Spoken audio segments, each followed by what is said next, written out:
aucune femme ne recourt de gaieté de cœur à l'avortement, il suffit d'écouter les femmes, déclarait Simone Veil le 26 novembre 1974, dans son discours historique pour défendre le projet de loi sur l'interruption volontaire de grossesse. Près de 50 ans après, ces mots résonnent encore, alors que le droit à l'avortement est entré dans la Constitution, ce lundi 4 mars. Une grande avancée qui est une première mondiale et renforce ce droit crucial. Pour rappel, aujourd'hui, le Parlement était réuni en congrès pour voter le projet de loi constitutionnelle inscrivant l'IVG de façon officielle dans la Constitution. Les féministes ont ainsi salué cet événement historique, comme l'ont notamment rapporté nos confrères du Monde, en citant notamment la Fondation des femmes et plusieurs associations engagées pour le droit des femmes. Il y a près de 4 ans, la femme politique Clémentine Autain avait évoqué, à l'Assemblée nationale, alors que la proposition d'allonger de 12 à 14 semaines le délai légal pour recourir à l'IVG était faite par l'ancienne députée LREM Albane Gaillot, et qu'elle estimait nécessaire, contrairement à l'ancien ministre de la Santé Olivier Véran, sa propre expérience avec l'IVG.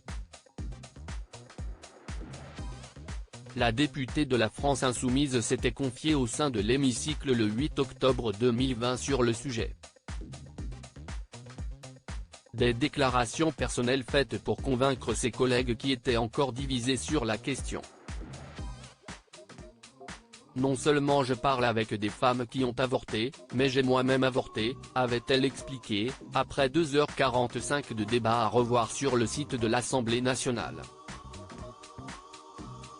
Avant d'ajouter, et le moment de détresse, je l'ai ressenti le jour où je suis allé chez le gynécologue et que l'on m'a expliqué qu'il n'y aurait pas de place à temps pour que je puisse avorter dans les délais. Supérieure à Line Renaud, Lady Gaga, Adeline Blondiot. Elles ont brisé le tabou de l'avortement. Avoir un accès à l'avortement sans entrave, un témoignage fort qui répondait à l'intervention d'Emmanuel Ménard, député apparenté RN opposé au texte.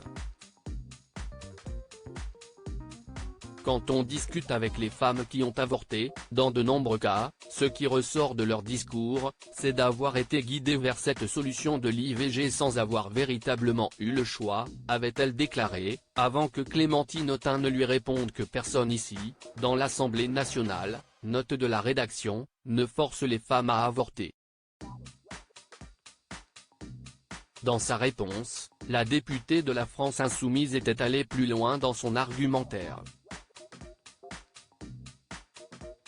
Pour permettre qu'un certain nombre d'entre elles ne le vivent pas justement comme un drame, il faut non seulement que nous cessions de les culpabiliser, mais il faut aussi que nous donnions les moyens dans notre pays pour qu'elles puissent le faire dans des conditions dignes, à égalité sociale et à égalité entre les territoires, avait assuré l'élu.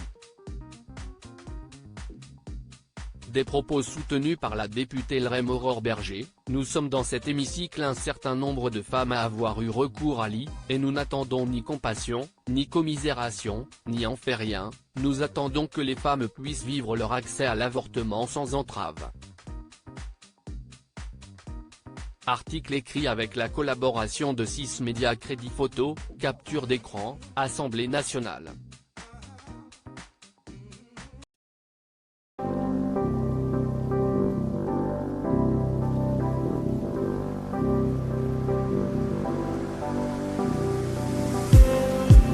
Just need some